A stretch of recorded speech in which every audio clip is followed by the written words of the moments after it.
जब द्वारका रानी साहेब मल्हार सरकार को यह आश्वासन दे रही थी कि अब गुणोजी बदल चुके हैं, अब वह फिर से कभी जीवन में इस तरह का घृणित अपराध नहीं करेंगे, इस बात का आश्वासन दे रही थी, तभी द्वार पर खड़ी माँ अहिल्या कक्ष के अंदर प्रवेश करती है और आते से ही वह द्वारकाबाई साहेब को चौंका देती है और कहती है, माँ साहेब, क्या आप इस बात का आश्वासन दे सकते हो कि अगले बरस बारिश ठीक से होगी या फिर ज्यादा बारिश नहीं होगी और बाढ़ नहीं आएगी? क्या आप इस बात का आश्वासन दे सकते हो कि अगले वर्ष या इसी साल मालवा में सूखा नहीं पड़ेगा? क्या आप इस बात का आश्वासन दे सकते हो कि मालवा में अब अगले साल भूकंप नहीं आएगा? क्या आप इस बात का आश्वासन दे सकते हो कि मालवा में अब कभी वन अग्नि नहीं होगी? नहीं दे सकती हो ना आई साहेब, तो फिर आप इस बात का आश्वासन कैसे दे सकती हो कि गुणोजी जिसकी नीयत में ही खोट है वह बदल चुका है और अब वह फिर से इस तरह का कोई अपराध नहीं करेगा? वह इस तरह का कोई अपराध करे या ना करे, वह राज्य का अपराधी है, इस परिवार का अपराधी है, तो उसकी इस महल में कोई भी जगह नहीं बनती, चाहे आप उसके पक्ष में कितने भी तर्क दे दीजिए आई साहेब। तब द्वारका आई साहेब कहती है कि अहिल्या, ये मत भूलो, वह राज्य का अपराधी तुम्हारा इस परिवार का रिश्तेदार भी है, वह भी जमाई जैसा सम्मानित रिश्तेदार। तब माँ अहिल्या कहती है, सही कहा आपने आई साहेब, पर जो मरे हैं, जिनकी मृत्यु हुई है, वह भी तो इस परिवार के ही सदस्य थे, वह भी इस परिवार के महत्वपूर्ण अंग थे, हमारा तो सब कुछ चला गया आई साहेब। तब द्वारका रानी साहेब शर्म से सिर नीचे झुका लेती है। पर द्वारका रानी साहेब ने भी पहले हमने देखा था कि षड्यंत्रों में किस तरह से साथ दिया था, आज भी वह अपने बच्ची का, अपने जमाई का पक्ष लेने की वह प्रवृत्ति गई नहीं थी, और जब से गुणोजी उनकी जिंदगी में फिर से वापस आ गया है, उनकी यही पक्षपात की प्रवृत्ति, अपने सगी बेटी, अपने सगे जमाई के लिए पक्षपात की प्रवृत्ति फिर से जाग उठी थी, और वह गुणोजी के पक्ष में हर तरह के तर्क, हर तरह के कुतर्क देकर मल्हार सरकार को अपनी बातों में अपने वश में करने की कोशिश कर रही थी कि किसी भी तरह से अपनी बेटी सीताबाई और उसके अपराधी देशद्रोही गद्दार पति गुणोजी को किस तरह से वह वाड़े में प्रवेश दिला दे, बस उनके मन में तो यही चल रहा था। इसके लिए वह साम दाम दंड भेद हर तरह की नीति अपनाने को तैयार दिख रही थी, पर माँ अहिल्या के इरादे भी यहाँ पर काफी मजबूत लग रहे थे। वह भी दृढ़ अपने निश्चय पे खड़ी थी कि गुणोजी इस महल में नहीं रहेगा तो नहीं रहेगा। माँ अहिल्या वहीं पर फैसला सुनाती है।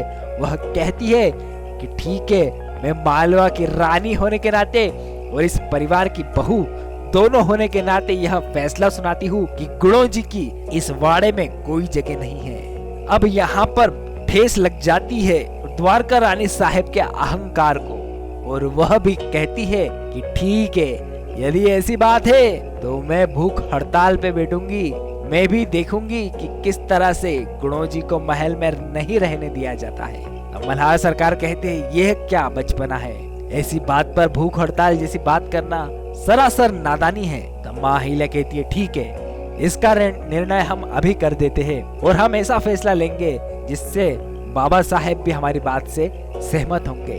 तभी माँ अहिल्या द्वारपाल को बुलाती है और उससे कहती है कि विशेष कक्ष में परिवार के सभी महत्वपूर्ण सदस्य को आने का न्योता दिया जाए। यहीं पे माँ अहिल्या कुछ महत्वपूर्ण कार्य करने वाली थी, तभी उन्होंने परिवार के सभी सदस्यों को बुलाया था एक जगह पे, एक कक्ष में। दोस्तों, जब तक सब लोग इकट्ठा होते हैं, दिखाया जाता है कि मालवा की सीमा पर बैठा हुआ 3 लाख की विशाल फौज लेकर बैठा हुआ वह सरदार और उसका साथी चर्चा कर रहे थे कि अब आगे की योजना क्या है, किस तरह मालवा पे आक्रमण किया जाए और किस तरह से अपनी सेना का खर्चा निकाला जाए। तब वह सरदार कहता है, वह दुष्ट लंबा चौड़ा ताकतवर सरदार कहता है कि मालवा पे आक्रमण करने से पहले मालवा के नागरिकों के मन में अपने डर को कायम करना पड़ेगा, अपनी आतंक, अपनी हिंसा उसमें बढ़ानी पड़ेगी, ताकि जब हम हमला करने जाए तब यह गांव वाले मालवा के राज परिवार की सहायता करने से भी कांपे। मालवा का बूढ़े से लेकर बच्चा हमारा नाम सुनते ही कांपने लगे। पहले हम ऐसा करना चाहते हैं। और जहां तक रही बात हमारी सेना के राशन पानी की, तो वह आएगा मालवा के लोगों के घर से। मालवा के लोगों के घर से लूटो अनाज को, लूटो पैसे को और निकालो अपनी सेना का खर्चा। दोस्तों, यह कौन सा सरदार था जो कि इतना शक्तिशाली था कि 3 लाख की फौज को लेके मालवा की सीमा पर बैठा है।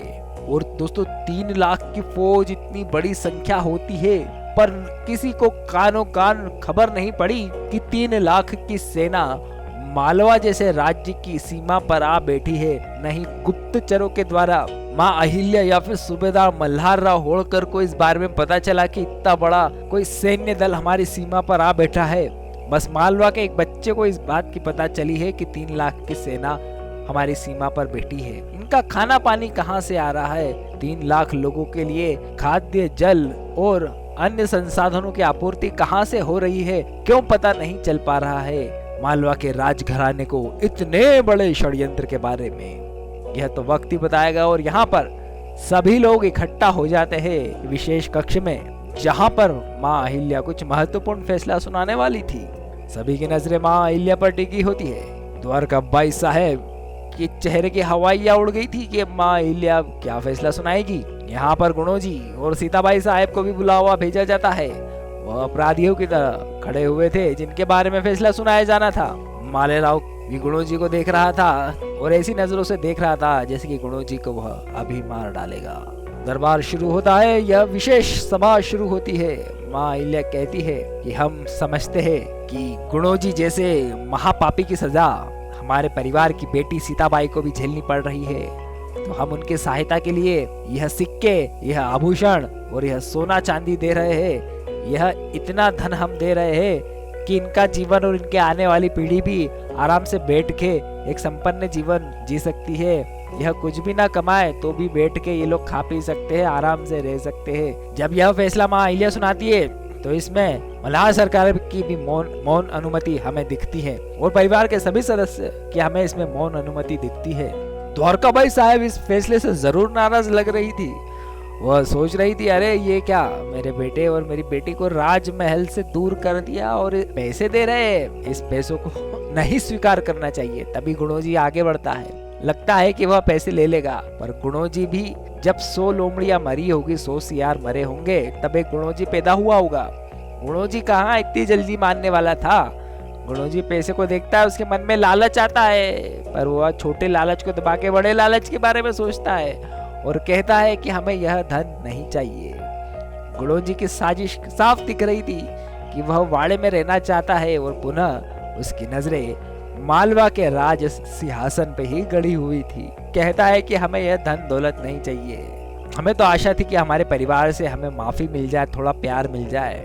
यह धन तो हम कमा लेंगे, जैसे तैसे करके रह लेंगे, पर अभी हम यहाँ से जाना चाहेंगे, हम आपकी आज्ञा लेंगे। तभी द्वारका रानी साहब खड़ी उठती है और कहती है कि गुणोजी, आपको यहाँ से जाने की जरूरत नहीं है, हम आपके पक्ष में खड़े हैं। आपको यहाँ से जाने पर कोई भी मजबूर नहीं कर सकता, और यदि आप यहाँ से जाओगे तो उसी समय हमारा मरा मुंह देखेगा मालवा।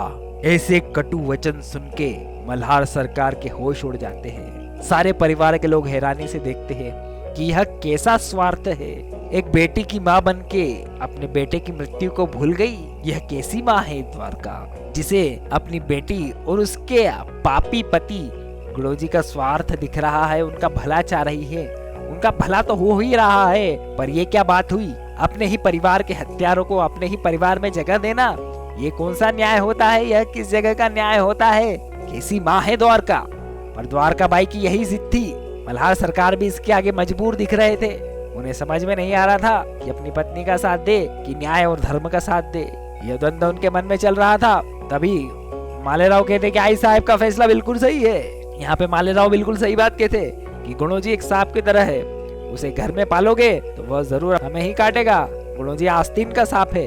अपने जमाई के बारे में इस तरह के वचन सुनकर द्वारकाई साहब का गुस्सा 7वें आसमान पर चला जाता है और वह मालेराव को अपनी पूरी ताकत से एक थप्पड़ मारती है, जिसकी गूंज पूरे कक्ष में गूंज उठती है। सभी लोग हैरान थे, यह क्या कर दिया द्वारका ने। गुणोजी मन ही मन खुश हुआ।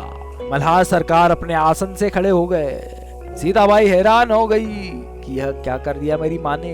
अपने पति और अपने भाई का इस तरह से अपमान होते हुए मैनाबाई और मुक्ताबाई भी देख रही थी। पर द्वारकाई एक बच्चे की तरह जिद करके बैठ गई थी कि मेरे जमाई को तो महल में ही रखूंगी, चाहे दुनिया इधर से उधर हो जाए। गौतमाई साहब अभी कुछ नहीं बोल रही थी, मल्हार सरकार भी कुछ नहीं बोल रहे थे, पर यह मौन क्यों था यह समझ में नहीं आ रहा। परिवार कैसा परिवार है यह जो कि खड़ा नहीं हो रहा अपने दिवंगत बेटे के हत्यारे के खिलाफ? यह कैसा परिवार है? और वहीं गुणो जी अपनी साजिश को चलता हुआ बताया जाता है कि वह झूठ मूठ में चिता की तरह लकड़ी को सजाकर उसमें स्वयं आग लगाने की कोशिश करता है। अब पूरे परिवार वालों के सामने और माँ अहिल्या के सामने यह धर्म संकट पैदा हो गया है कि क्या किया जाए।